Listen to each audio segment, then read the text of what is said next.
Thank you so much, Suzanne, for the introduction and to the organizers for the invitation to be here. Let's see. These are my disclosures. So I thought we could break this into three components, talking about MRD testing analytics, MRD clinical analytics, and finally, is it a prognostic or predictive test? And these topics can seem dry, but when we're looking at a diagnostic test, we really have to know about all of these components. So with respect to the analytics, we'll talk about specificity, pre-analytics, sensitivity, applicability, and the impact of a heterogeneous marrow. So in the top part of this slide, you see the usual test positive, negative, disease present or absent. And one of the things I wanted to call our attention to is that in a lot of clinical trials, we are doing MRD testing, but we're not sampling all patients. We're only testing patients that are in suspected CR. If it's that good a test, why is it that in this study, for example, there were 31 patients who were flow negative but weren't in CR? And so that should give us pause if this test is so good. At the bottom are also pre-analytics. So before we even start doing the MRD testing, do you need a diagnostic sample? For next-gen sequencing, you do, to identify the initial clone, not as required for next-gen flow. Fresh sample cell viability is really important. There was a study by the Spanish group that showed that within 24 hours of a bone marrow aspirate, you can lose viability by up to 70%. And so when we start to do large studies, particularly multi-center in the United States, if you're sending a specimen from Kansas in the wintertime, and by the time it gets to the lab, it's delayed because of a storm, how is that going to impact the assay? Next-gen sequencing, not as important. What about the quality of the specimen?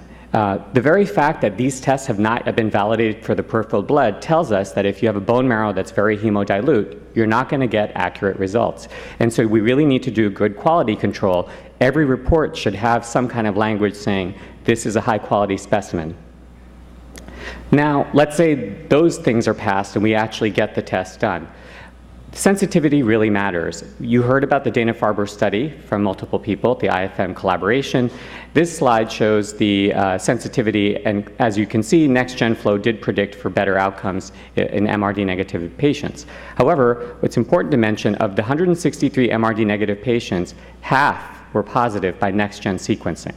So showing the importance of sensitivity. So if we had been making decisions based on MRD negativity by flow, we might have been mistreating patients. And so sensitivity really matters, and you need this 10 to the minus sixth. And the question is, when you have all of those pre-analytic techniques, hemodilute, poor quality specimen, are we guaranteed that every single specimen is meeting this benchmark?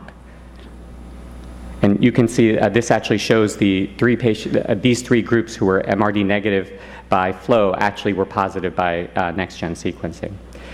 So this leads to the applicability of patients. What is the limit of detection by next-gen flow? One of the largest samples of next-gen flow, so we're talking about the 10-color, very well-validated test. This is from the Spanish group. About 12% of samples did not meet the level of detection. So again, we're now cutting off, not only did we have the pre-analytic techniques, now we have, even when the specimen got to the patient, got to the lab, not every patient was evaluable to 10 to the minus sixth. For next-gen sequencing, again, the Dana-Farber IFM study, you need to have that initial clone, and then you need to repeat to have to identify the clone and then do later testing. 8% of patients did not have an identification clone. So again, these patients are unavailable by next-gen sequencing as well. So we're talking about 10% in both arms.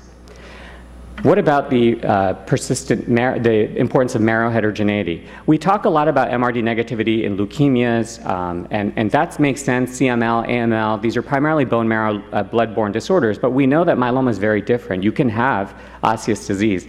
This is a study from the Arkansas group which shows that, yes, MRD negative do well, but if you're MRD negative and shown in the gray bar, but you have positive imaging, you do worse. So it means that when we look at MRD, we can't just be looking at the bone marrow aspirate. We have to be cognizant of the marrow, of the osseous disease. And that's for that reason, we do need to have, appropriately so, the IMWG criteria for response by MRD does include MRD negative by imaging. Because if somebody is radiologically positive, what does it matter what the marrow shows?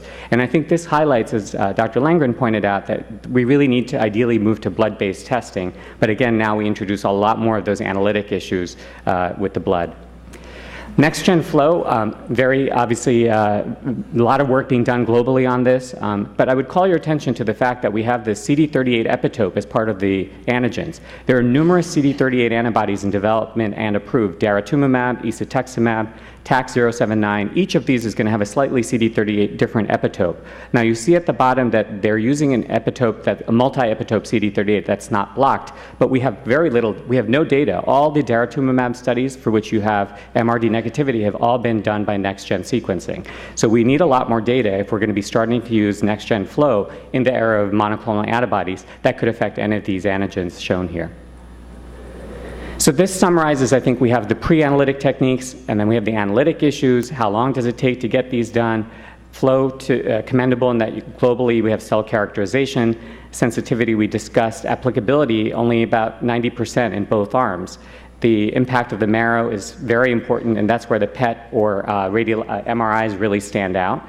And clonal heterogeneity. So you heard about, the evolution this morning of genomic alterations in myeloma cells.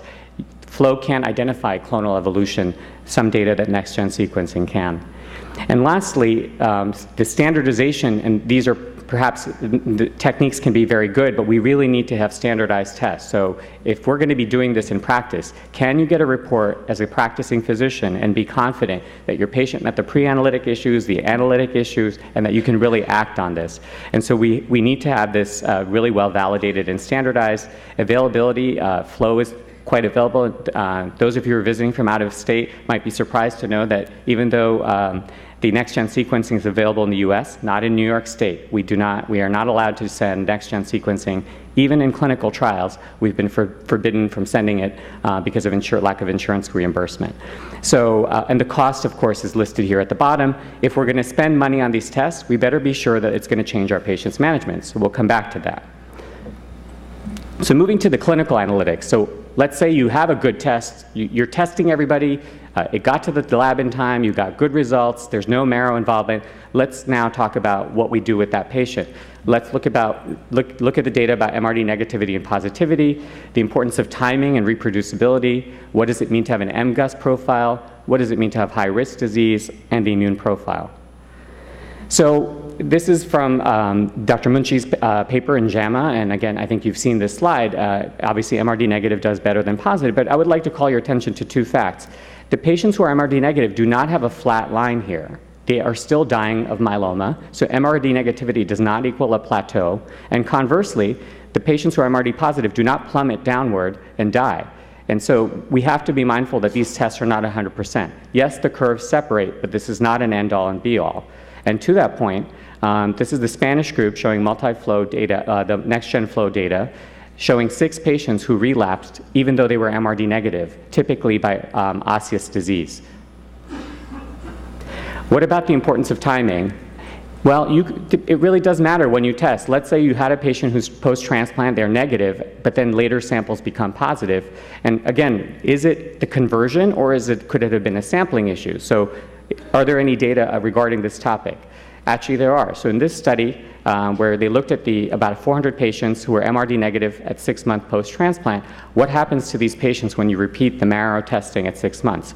Interestingly, 10% of patients who were MRD negative converted to positive. Again, I would caution, was it really a conversion, or was the first test inaccurate and had sampling issues? But let's say it was an accurate test, they converted to positive. These patients are shown in this, this blue line. They were pre-MRD negative, and at 6 months they became positive, and you see that their curve now drops. So had we been making decisions here at this baseline time point, and perhaps discontinued therapy, would we have been doing right by that patient, who then 6 months later, without any change in therapy, now becomes positive?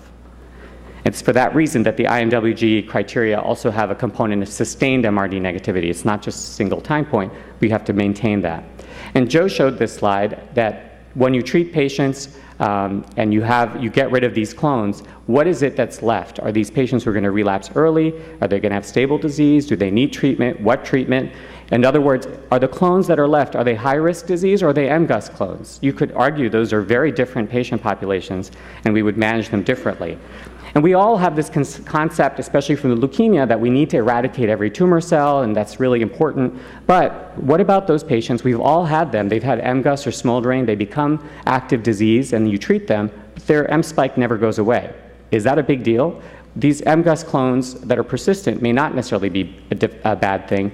And again, the Spanish group has even shown that when you look at the profile of these patients, those of patients who have MGUS-like signature in non-responding, non-relapsing active patients, those who are myeloma-like profile, they don't do well. Those who have an MGUS-like profile, they did quite well. So if we're going to base everything on MRD, and it really not is just about the residual disease, but what kind of residual disease, this is one example of how that matters. What about high-risk disease? So the initial papers that were published, this is one example in JCO, showed that even though the MRD negativity patients do better, you can see that adverse prognostic, so MRD negative in blue, still did worse than standard risk. Now, we do have this recent determination study update, but again, it's really important to look at the numbers and how many patients are being sampled, because we're only sampling the patients that are suspected in CRs. So it really goes back to when we look at clinical trials, what was your denominator of patients and how many are getting repeat testing? Another example from Dr. Munchi's work showing that if your overall survival, if your standard risk and MRD negative is good, but high risk, it still separates. If you're MRD positive, you do the worst, but even if you're MRD negative and high risk, you still do worse than standard risk patients. And this just highlights that we need to really know what's happening in the residual disease. What is the biology of the MRD positivity? It's not all the same. If patients are left with residual disease, these may be the initial clone, they have a different profile at cycle 9, and what you're left with at MRD state has different genomic profile, transcriptome profile, and phenotype. So this isn't the same myeloma, and we really need to figure out what that is. And this slide is, I think, also interesting. We often are just talking about the tumor. What about the rest of the bone marrow microenvironment?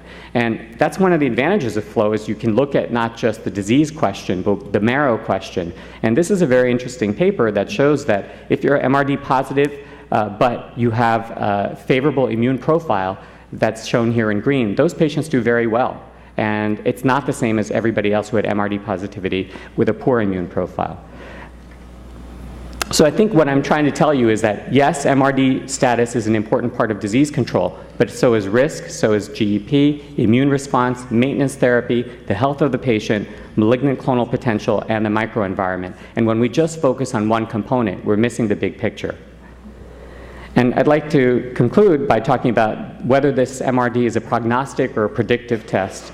And I remember when I was in med school many years ago, we had this, we reviewed the JAMA article, which is published back in 2001, how to use a diagnostic test and what questions we should ask before employing it. So question number 1, will the results of this test help me in caring for my patients? Will the results change my management? I think you've seen that MRD negativity is not a cure, it's not the only predictor of a good long-term outcome, and the key question which was posed in this debate, if somebody's MRD negative, do we have data that treatment can be stopped or de-intensified? No. No prospective randomized clinical trial data support that. If you're MRD positive, should standard therapy be changed or intensified? Again, we have no data.